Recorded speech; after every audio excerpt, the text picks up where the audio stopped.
right, seniors, welcome. This is a little introduction on the Iliad.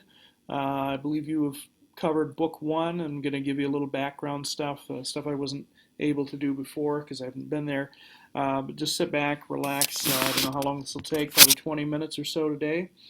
And hopefully I can kind of maybe give you a little better understanding of the Trojan War and some of the key players, some of the key concepts that you're going to be watching for as you read the rest of it. I will make other videos later this week to kind of go over book one, kind of cover some of those reading questions that you're probably struggling with. And when we watch the movie Troy, hopefully if I can get back next week, we'll watch the movie Troy, and that'll give you a good visual representation the of the story as well. All right, so you think of the Trojan War, you might think of the Trojan horse. This is kind of what they call a relief. It's sort of a raised or embossed um, engraving or piece of artwork of the Trojan horse, Greek soldiers hiding inside. So if you look carefully in here, you see all these little windows and things like that. You may have heard of the Trojan horse. We're going to talk about that quite a bit. Interesting little tidbit. Homer actually didn't write the description of the Trojan horse in the Iliad. It's mentioned later on in the sequel to the Iliad, which is the Odyssey, which ninth graders often read. At least at our school they do sometimes. But the Trojan horse, kind of, if you think about today we have the Trojan virus that can infect your computer. Once you understand what the Trojan horse was, and you will see that in the movie Troy, basically it was a trick. It was a big wooden horse with soldiers hidden inside. They tricked the Trojans into believing it was a gift from the gods, and they, like dummies, they brought it inside their walled city. And at night the Greeks were able to come out of the horse and wreak havoc. So the Trojan virus that you may have heard about, it's named after the Trojan horse because the Trojan virus can infect your hard drive. It can come through an email. It can come through a website. It comes through various other methods of digital delivery, and once it's inside your hard drive, it won't do anything right away. Kind of like the Greeks hiding in the horse, they didn't do anything right away. They waited until night when everybody was asleep or passed out drunk, and then they came out and started to unleash hell on the Trojans. So Trojan virus, you may have heard of that. That's exactly where it gets its name from this horse. Kind of a cool thing. We'll see another horse in just a minute. So just some concepts to think about. You don't have to write this stuff down. You don't have to take notes. It's going to be up on YouTube here, so you can look at it again if you really want to. But yes, it's another epic poem. We read the Epic of Gilgamesh. Last year we read the epic poem Beowulf. So we have epic heroes like Achilles, who fights for the Greeks, played by Brad Pitt in Troy, and Hector, who fights for the Trojans, played by Eric Bana in the film of Troy that we'll see. So Greek epics, yes, they contain heroes. So Greek epics like the Iliad and the Odyssey, back in Homer's time, these were performed by rhapsodes, bards, professional storytellers, whatever you want to call them, in front of large audiences. They would come into a town, they would have this whole thing memorized. Absolutely amazing that they could do this. They would accompany themselves often on a stringed instrument like a harp or a lyre or something like that, and they would hold audiences absolutely spellbound. And it would take several days for them to tell this epic tale, and they would talk for an hour or two, and maybe in the evening, maybe in the kind of the center of town, and people would come and gather around and listen, or maybe they would do it in one of the outdoor kind of a semicircular amphitheater kind of a setting. Hard to say. It varied, but it was kind of like today when there's a good TV series and people tune in every week and you don't want to miss the episode. And yeah, I know technology now, you can stream it online if you miss the episode, and you can catch it here and catch it there, all different ways to get it. But back then, with these storytellers coming in, once people got word that somebody was coming in to tell one of these great tales, you didn't miss a night. You just you made sure that you were there every time. So the Iliad is a mix of both history and legend. Yes, there was really a city of Troy. Yes, there was a Trojan War. Yes, the people of Troy were called Trojans, and the Greeks came over, and there was a battle. But there's of course a lot of fiction, a lot of legend. You've got gods and goddesses, and the heroes of Achilles and Hector and Ajax and Odysseus and all of these other people. These things are made up. Okay, made up by the Greeks. Great stories, but not all factual. But all of these heroes embody this Greek ideal of arete, or excellence. And again, I think the film Troy does a pretty good job of trying to capture the excellence that these heroes try to strive for in their lives. So yes, the siege of Troy, the Trojan War, was a real event, and Homer based the epic, the Iliad, on that legend that blames this war on Paris of Troy's abduction of the beautiful Helen. We'll talk about that in a second. First of all, let me clear up this little bit of confusion. The story is about the Trojan War. The Trojans are the people of the city of Troy. Yes, there is a Troy, Michigan, by the way.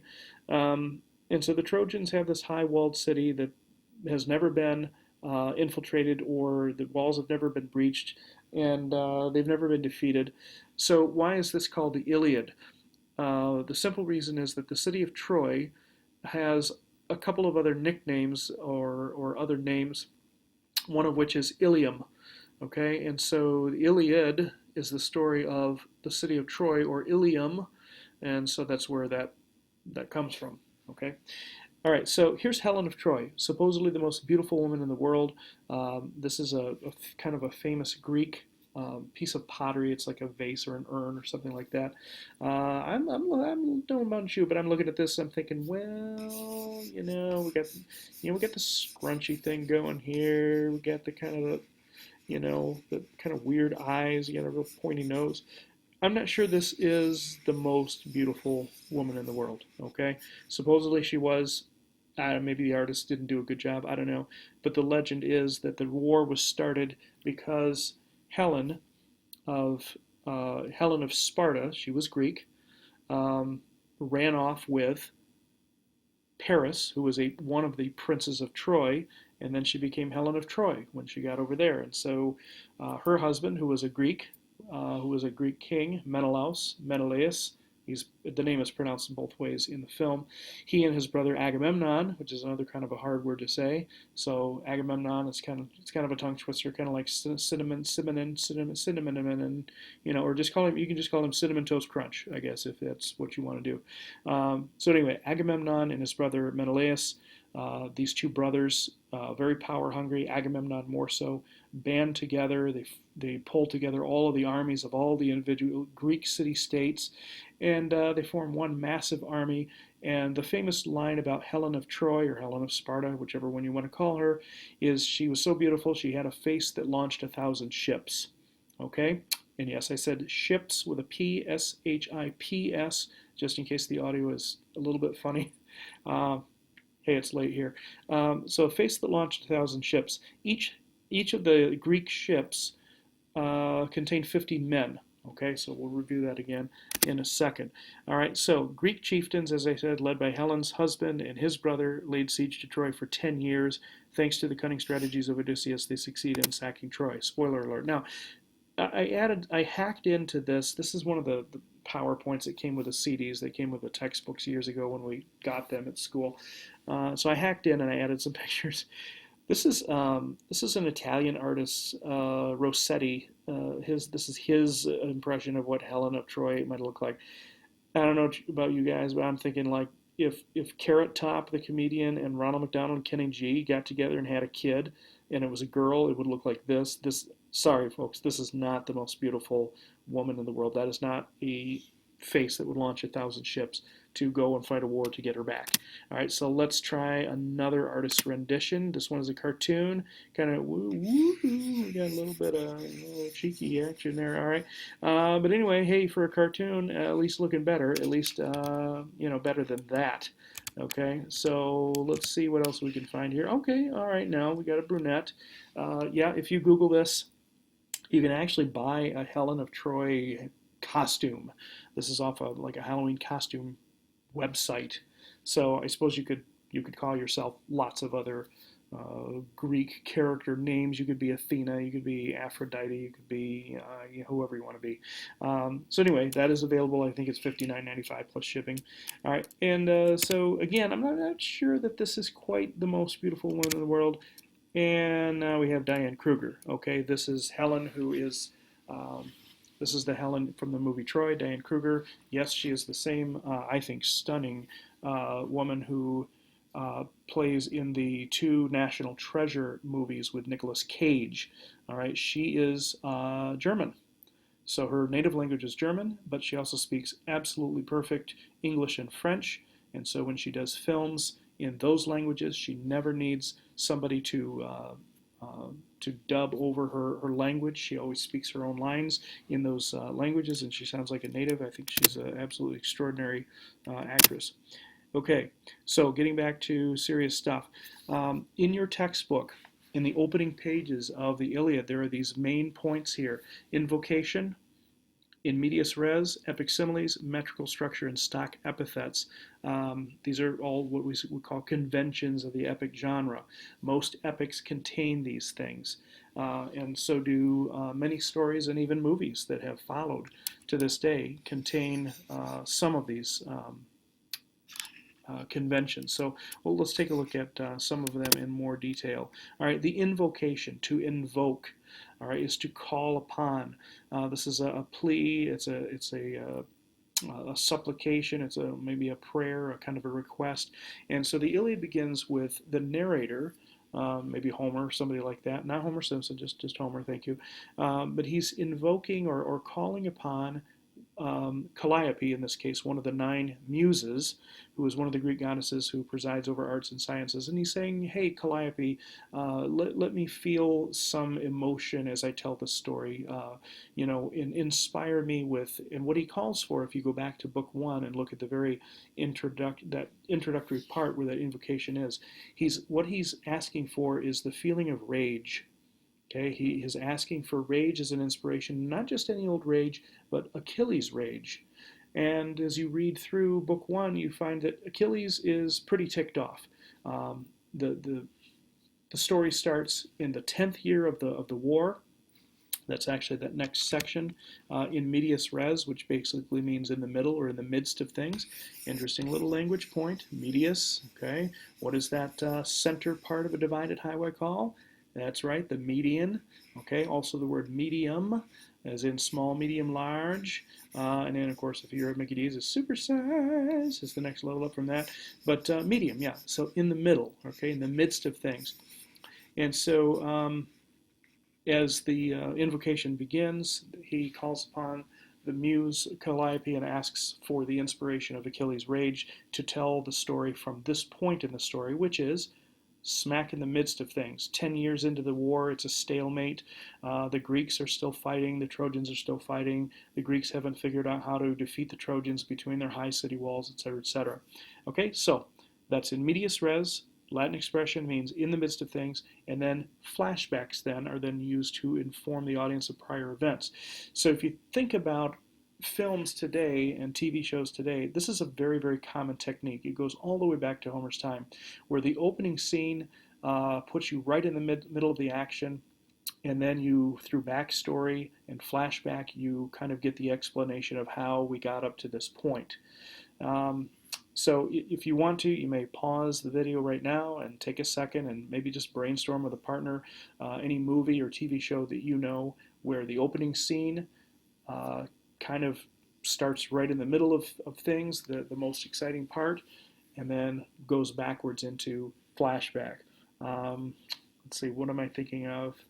Let's see, maybe to some degree, I guess the James Bond movies, they always start with a very high energy action scene, and then you get the opening credits, and then it goes back and kind of settles down and kind of gives you the storyline and who's the villain and how are they going to conquer the world and what gadgets does James Bond now have to go and defeat the bad guy. Okay, so in medias res. So if you want, take a minute now and just brainstorm for 60 seconds any other films you know that use this technique of starting in the midst of things and then going backwards in flashback to get you caught up. Do that now if you wish.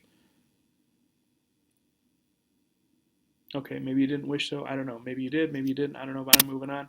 Okay, epic similes. We know that similes are comparisons of two otherwise dissimilar things using the word like or as. The running back burst through the line like a freight train. Okay, well, generally people and trains are not very similar things, but yes, you can then imagine using a simile that somebody can bowl through a bunch of other people like a freight train. Okay, nothing's going to stop it. But in this case, in Homer's story of the Iliad, the Trojan War story, and the Odyssey, which is the journey of Odysseus, one man from the Greeks trying to get home, we have very long, extended epic similes or even Homeric similes, very lengthy. Compare the heroic events to familiar everyday objects so that the audience could understand. So you'll see lots of those as well. They go on forever and ever. Metrical structure, I'm not going to spend much time on this. In its original Greek language, the Iliad was composed in dactylic hexameter. Okay, hex means six, of course. Dactylic is a beat of three, which is kind of a 1, 2, 3, 1, 2, 3, kind of a waltz kind of feel. All right. So we're not going to get into that because, of course, we are reading the English translation, and so the metrical structure is now kind of ruined. So if you study ancient Greek someday, you can go back and read the Iliad in ancient Greek, and then you can pick up the metrical structure then. Next thing I want to talk about is epithets. Okay, stock epithet, a descriptive adjective or phrase that is repeatedly used with or in place of a noun or proper name. So the repetition of epithets such as swift-footed Achilles helps listeners follow the narrative by associating characters with familiar identifying tags. So Achilles very, very often is referred to as swift-footed. He's a fast runner. When we watch the movie Troy, pay attention to how many times Brad Pitt, his character Achilles, is depicted running very fast. It's how he fights. It's how he wins. It gives him that competitive edge over his opponents, and I think they got that right. Hector, who is the best fighter for the Trojans, his epithet throughout most of the Iliad is tamer of horses. That's what he is associated with. Athena, Athena, who is the goddess who is on the Greek side in the war, she's often referred to as gray-eyed Athena. She has gray eyes, apparently. And then Apollo is the archer god. Yes, he's a god of other things too, but in the Iliad, Apollo is the god who's on the side of the Trojans, and he is the archer god. And so, yeah, stock epithets, we even use them to this day. You think about past students we've had. I'm thinking of, last year Trevor Stoddard graduated, but his older brother Evan, his epithet was Crazy Legs, so he was Evan Crazy Legs Stoddard. We had Benny Boom Boom Clark, and so those are kind of their epithets. Even our cities today, Chicago, the Windy City, the Big Apple. So you can kind of think of them as a nickname, but it's a kind of a descriptive phrase. So watch out for those epithets as well. All right, foreshadowing. Not going to spend a long time on this. You know that foreshadowing is a hint of things to come. All right.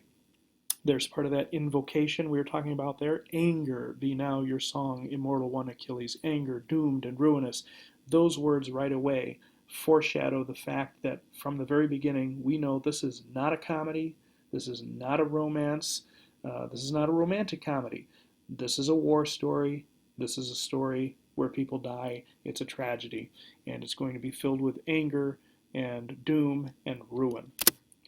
Flashback, of course, is a look back at past events. We've already talked about that. It's kind of the opposite of foreshadowing, and it gives background to help understand the details of the past events. And they also do add some suspense by delaying action in the present or explain reasons for why characters do what they do. All right. The setting. I'm going to talk a lot about setting here to give you kind of the context of the story's plot and characters' actions.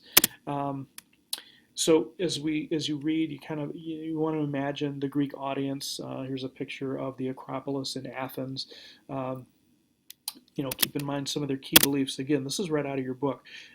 Again, the film, I think, does a good job of addressing two of these three things. The first thing is the spoils of war. That means that in Homer's time, when soldiers would fight, as the Greeks are in fighting in Troy, there are other neighboring cities and villages as well, and they would go out and make little sorties, little military side trips, if you will, and they would conquer other little villages and take things. And so whenever they would successfully, emerge victorious in battle, they would usually plunder and pillage the towns and depredate the towns and take what they wanted, and those were their spoils of war. And sometimes the soldiers would see a nice-looking young girl and take her as a spoil of war. All right, so that's very important to them for you to have your little trophies that you collect as a part of fighting in the battle, proof that you were man enough and survived, and you get your little reward at the end to take home as a souvenir, so to speak. So that's the spoils of war. The movie Troy does a very good job of making that point, that the spoils of war were very important. Second thing, in the Iliad, in the original story, divine intervention, how the gods and the goddesses, like Athena on the side of the Greeks or Apollo on the side of the Trojans, how they intervene and how they kind of meddle sometimes and get involved and kind of sometimes help and sometimes hinder. That part in the movie Troy is really not existent. The German filmmaker Wolfgang Petersen decided he was not going to have actors and actresses portraying the gods and goddesses. We never actually see them in the film, but the characters do refer to them. And so the only goddess that we actually see is Achilles' mother Thetis early on in the film, played by a classic actress, actually Mr. Ledlow had a kind of a crush on Julia Christie. And so I'll show you her picture later on sometime. Okay, the last thing, unburied corpse. It was very important in Trojan and Greek culture to properly take care of a corpse. So at the end of the day, it was very common for the fighting to stop, kind of a ceasefire, if you will, and each side would send out people to collect the dead and take them off the battlefield so that at night they could burn them on a funeral pyre, P-Y-R-E, and you'll see that a lot in the film as well. So the first point, spoils of war here, and this third point, unburied corpse, are treated very well in the film Troy, which we'll see very soon. All right, so spoils, goods, slaves won in combat, those are a measure of your honor and prestige, and losing them, losing your spoils of war was very, very shameful and kind of an insult that a hero would suffer. Okay, intervention of the gods we talked about it a minute ago. That's not really in the film, but the Greeks really believed that gods intervened in their daily lives. And if you're a religious person and you believe in God or a god, you may believe that, yes, your God intervenes in your daily life and you have a kind of a relationship with him. Well, the ancient Greeks and the ancient Romans, for that matter, weren't any different. So the other thing to remember, I think this is interesting because we already talked about this with Genesis, is the Greeks also believed that humans had free will. And so they might have believed that a god or a goddess was urging them or encouraging them to take one course of action, but they also recognized that they as humans had free will and they could either follow the god's advice or go against it and then possibly suffer the consequences. Okay, unburied corpse. I don't know what this is, just a picture of random trees here, I guess. But soul of a person's body should be buried, and if it was not, then it was doomed to wander the earth forever. It would not be at rest. So that was very, very important to them in that culture. Okay, we're going to talk about the background. It's been a stalemate for 10 years when book 1 starts. There is a plague that is sweeping through the Greek forces, and on the 10th day of the plague, Achilles is ticked off. He is their best warrior, and he calls for this meeting. He wants to find out why this plague is happening. He believes somebody knows the answer, and of course that opens up with a quarrel between him and King Agamemnon, who is the king or the commander of the Greek forces. So let's take a look at the royal family real quick. Here's the Greeks, Agamemnon, and then his brother is Menelaus. He's also called Menelaus in the movie, but they are brothers. Agamemnon is married to Clytemnestra, and she just happens to be sister with Helen. All right, so Menelaus, who's a real jerk, is married to Helen of Sparta, and until Orlando Bloom in the movie, as Paris comes and whisks her away, then she becomes Helen of Troy because she's with him. All right, warriors. You encountered these already. So you got Achilles, Ajax. He's in the film. Patroclus is in the film. A lot of the young ladies, when we watch the movie, if you haven't seen Troy already, you're going to find Patroclus to be a real hottie McHotterson. Odysseus in the film. He is played by Sean Bean. Calchas and Nestor are both in the film. They're older guys, the wise counselors for the Greeks. On the Trojan side, we have Priam and Hecuba. That's the king and that's the queen, and then they have these children here. Cassandra, she is like a fortune teller. She can kind of see the future. She makes predictions. She actually predicts that Troy will be overrun by the Greeks, but nobody listens to her. I guess they should have. And then these two, Paris and Hector, they are brothers, of course, both princes. But Paris is the one who gets a little too friendly with Helen and starts the whole war in the first place. Hector he's the older brother, he's more responsible. He is a married man and a family man. His wife Andromache and their son Astyanax, both in the film as well. All right. There are a couple of young ladies captured by the Greeks. Briseis and Chryseis. In the film, you'll hear that referred to, or that pronounced as Briseis. And Chryseis really is never mentioned, but I am going to provide you by Wednesday. It's actually in Schoology already, but I'll make another video.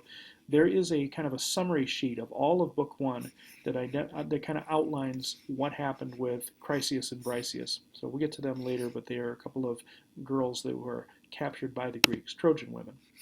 All right, gods and goddesses, Zeus, Apollo, and Hermes. They are, Apollo fights for the Trojans. Hermes is a messenger god. Zeus, of course, is the head of all the gods. His wife is Hera. And then Aphrodite, goddess of love. Okay, Athena, goddess of war and wisdom. And then Thetis, that is Achilles' mother right there. Okay. All right, here's a little vocab for you. Again, this is on the very first page in your textbook. If you scanned your pages already, it's in that first page. We have allay, destitute, formidable, implacable, loath, and revere. Okay, so you can study those. These are on the test. Okay, that's all I need to tell you. They're in the video, they're in your book, they're in the study guide in Schoology that's already in that folder for the Iliad. It's all there. So the test will be, it might not be till after break. I don't know. We'll see how that shakes out. All right, choose the best synonym for each word. You can take a minute real quick and pause the video and choose a synonym. Hope you choose well. Okay, pause right now. Do this as a class activity. Do it. I mean it. Do it.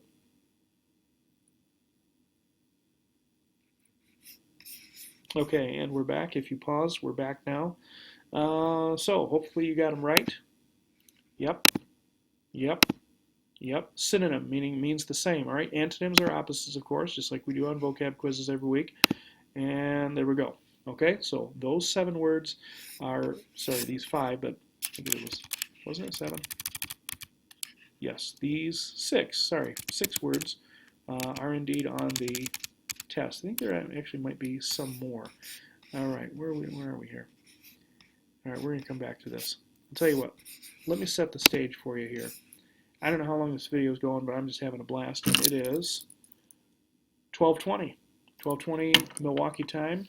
It's 1:20 a.m. your time on let's see, it's Sunday night for me. All right, so let's see where does this whole story take place? Well, we got to find Europe, okay, and then we got to do a scoochy scooch down here, and we need to find the Mediterranean area. So we got the Mediterranean Sea, we got the Ionian Sea, the Aegean Sea, the Caspian Sea, all those good seas. All right, see what I'm saying?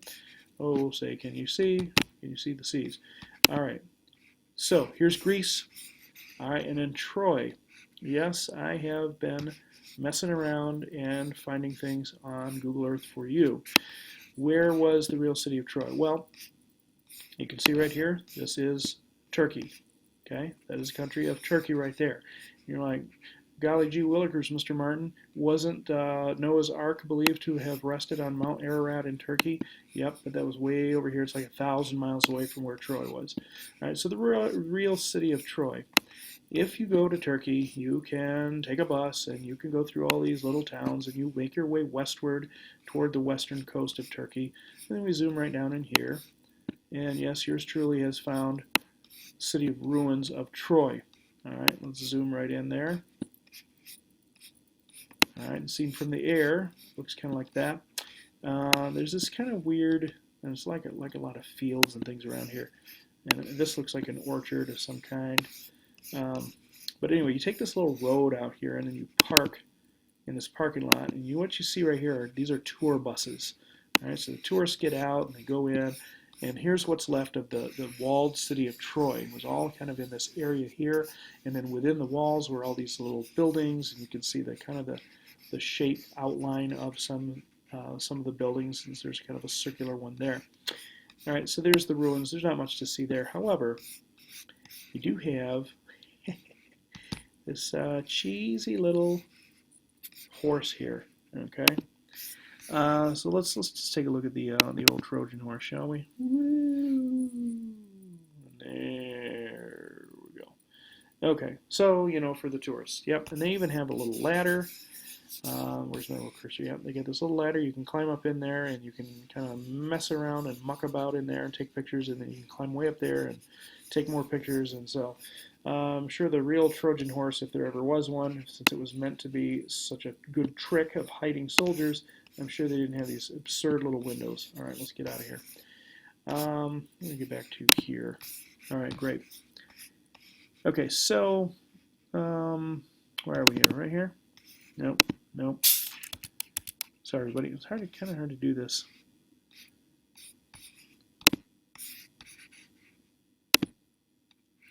I don't know what I'm doing anymore. Anybody know? No, that might be it. That might be it. Nope, we already did all that. Okay, sorry. This video is totally ruined now. All right. Well, anyway, let me go out. Let me go back here. Okay. So let's turn this way. All right, and just kind of imagine this. All right, if things were to happen today, the way Homer describes them, basically what you have here is you've got the people of Troy in this high city, and they control all of this area here. You got the Greeks with Agamemnon and his brother Menelaus, and they're over here somewhere. All right, here's Athens right here. And once Helen gets taken by Paris, and yes, you'll see that in the film, then Menelaus is very mad, and so he gets all these Greek ships, and they sail across the Aegean, and they're going to settle on the shores of Troy. So if we really look at it today, what we're talking about is you're talking about a battlefield in this area here. All right, so here's the coastline. This is where the Greeks hung out. Okay, 1,000 ships all lined up along here, a few miles of coast. Let's take a really scientific, precise measurement here. And who knows how long that really is. Yeah, 6 miles, 5, 6 miles, whatever was the usable space back then, who knows. And then really from there, if you were to measure from about here to about here, you have about 4 to 5 miles. So really, you have a lot of space here of relatively flat farmland today. This is where the battle would have taken place. So for 10 years, if we are to believe what Homer is saying in his story, okay, remember this is some fact mixed with lots of fiction and legend, but if we were to take it literally, that would mean that for 10 years, there were about 1,000 ships moored along the shores of Troy here. And that's where the Greeks made camp on the beach. So they had a kind of a nice little beach campsite for about 10 years. And every morning they would get up and they would trudge out here to the battlefield. And then the Trojans would come out of their little walled city and they would come out and they would fight around here. Well, this went on for 10 years and nobody won. And so what is the whole story about? The whole story really is about the 10th year, and it's about how the war is going to come to an end, is what you would think. But the truth is that the Trojan horse never even really factors into the movie Troy. All right, I'm running out of things to say, but that gives you a good visual of what it is and some just some key concepts. You know about the vocab. The study guide is in Schoology. You can look for that. I would highly recommend that you do so. And so seniors, this is third hour, for example. You want to go into literature notes. Okay, collection 2, Greeks and Romans. We haven't even touched the Romans yet. That's just me being gone. All right, the Iliad right here. Okay, here are the text pages. Those are scanned, parts 1, part 2. Iliad picture directory, that's going to go along with the movie Troy. You can start looking at that, putting names and faces together. That would be good. Here's a little thing on epithets that we already talked about. Here's that summary of book 1. That should help you quite nicely. How does it all fit together? This explains what happened with Chryseis, the priestess, who's an Apollonian priestess, and then her father is Chryses, and they were from the city of Chryse. It gets very confusing, but you can read through that, and I'll make a separate little video to talk about that as well. All right, that's not where I wanted to go. I wanted to go here. All right, what else is important in here? After you get there, there's a test review PowerPoint. There's some quotes from the movie Troy. That's fine. Here's a little document that kind of highlights the differences between the movie and the original work. So here's what you're really wanting. Okay, I would start looking at this now as you're reading along. Start filling in the blanks. Okay, this is something I will review with you before we take the test, whenever it is I get back. Hopefully after this next week. But out of the 24 books that make up the whole Iliad, 24 chapters, okay, it's a very big book. If you go to Barnes & Noble and actually physically buy the book, it's big. But in our text, we only get a sample of book 1, book 22, and book 24. So this study guide, each one of these questions is keyed to a question on the test. Okay, so at this point, it's fill in the blanks. So you got book 1, questions 1 through 10. Books 22 and 24 are combined in questions 11. You got to go to the next page all the way to 24. There's the vocab words we talked about. There's let's see, there's 5 of them. Okay, and then the essay. So that is in a nutshell what you're looking at. All right, I'm going to bed. If you've been texting under your desk, shame on you. Stop that. If you haven't done your essay, double shame on you. Please get that in ASAP. Give me something. When I get back, I'm going to be overwhelmed with stuff to catch up on. I will not have time and will not take time to come and chase you down and say, "Hey, Pumpkin, where's your essay? Please get it in." Buck up, Buttercup. Let's get it going.